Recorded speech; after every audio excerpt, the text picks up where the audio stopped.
Hey, what's going on everyone? Welcome to another episode of Revealed. This week we are back in the shop where we have just started fabrication on another kitchen project.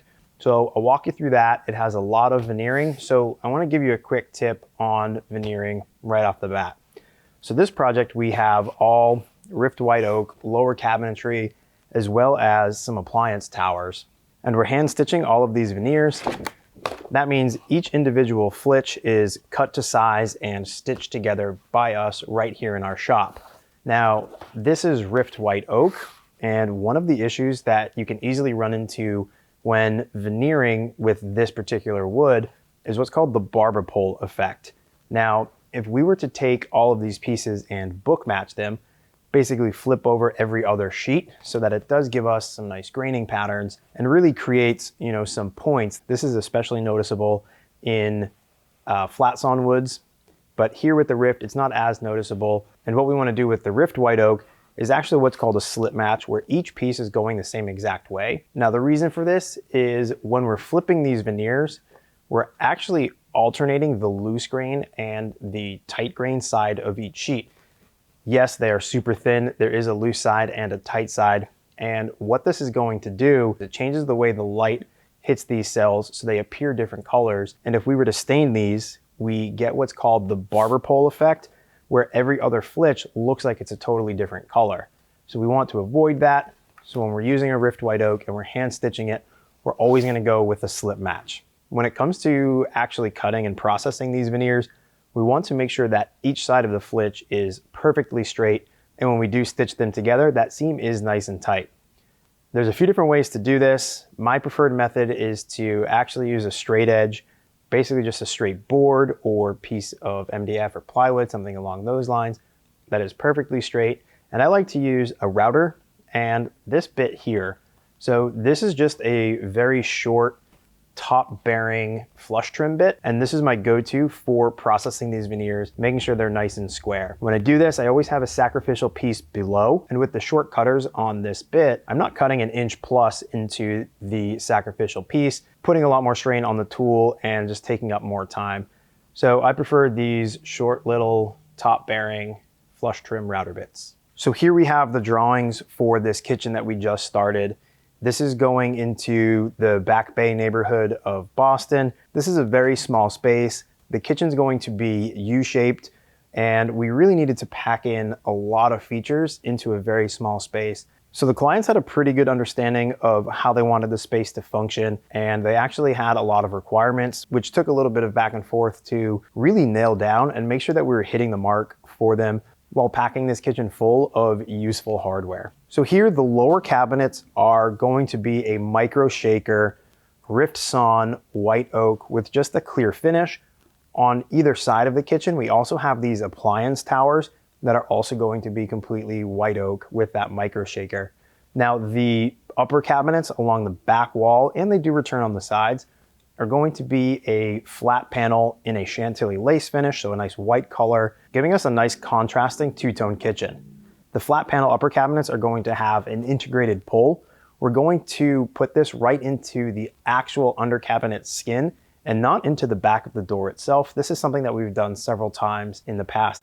So now over here, we have some of the parts for those micro shaker panels, as well as some of the parts for the inserts. So in this kitchen, since we are making a lot of really custom pullouts for some odd sized cabinets, we're making all of those right here in-house. So these pieces here will eventually become sides to a lot of like spice pullouts and things like that, which I'll show you in just a second. We also have a pile here of the edge pieces for what will be the micro shaker panel. Now, when I say micro shaker, you might be questioning what I mean. It's still a 5-piece door, but the outside frame of this, the rail and stiles, is much smaller, making it micro shaker.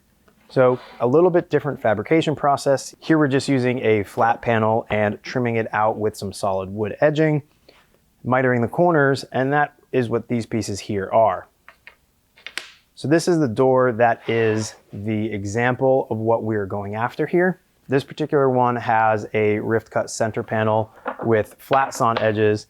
The edges on the panels that we will be making are actually going to be riffed. So you can see that they are a little bit different and that they will be matching the center panel a little bit better. So for these panels, we are still going to be grain matching when we have, a drawer stack. All of the center panels will line up. And same thing with these rails and stiles. As you can see, when Ian was milling all of these pieces up, he went ahead and labeled every part. When doing stuff like this, labeling is so important because it's very easy to get pieces mixed up. So over in our vacuum bag, we actually have some of the pieces for the doors being veneered right now onto the substrates. This long one here might seem a little bit odd sized. Like I said, we're fitting a lot of features into this kitchen. So to the right of the pullout, we're going to have this somewhat hidden utility closet where it is just a flat panel, but when you pull it out, it will have this pegboard with all of their brooms and dustpans, things like that. And over here, we actually have a few panels that just came out of the bag. These are the return panels for the appliance towers. So there's one on each side of those appliance towers, really providing a termination point for the two-tone split. Probably noticing a lot of these blocks of wood. This is something that we've talked a lot about when milling. This process is called stickering. It's when you put these sticks in between your pieces, and what this allows is air to flow completely around each one of these panels so that it prevents any warping or cupping. And in this case, it allows air to flow through so it can dry a little bit. The glue that we're using for these panels fully cures in about 24 hours, but they're actually only in the vacuum bag under pressure for about 4 to 6 hours. So we want to make sure that the rest of that time they are still laying flat and have room to breathe. One of the other things that you want to make sure of is, even though we only have 2 pieces stacked up here, we have these stickers on the top. That's because we're going to add another layer to the top side to help keep that airflow equal. So we basically want to match the airflow that's in between each of these pieces on all sides. So as we're continuing through the shop, we have a few of the cabinets already assembled and some of the pullouts that I had mentioned previously. This here is one that's completely done. It actually goes into this cabinet right here. So you can imagine that this is eventually on slides and that there is a door here. You can pull this out. This one's actually right next to the cooktop. So if you need to grab any spices or oils, they're all right here close at hand. There's also an adjustable shelf that we can put here into the middle. And each one of these pullouts are going to have a shelf like this.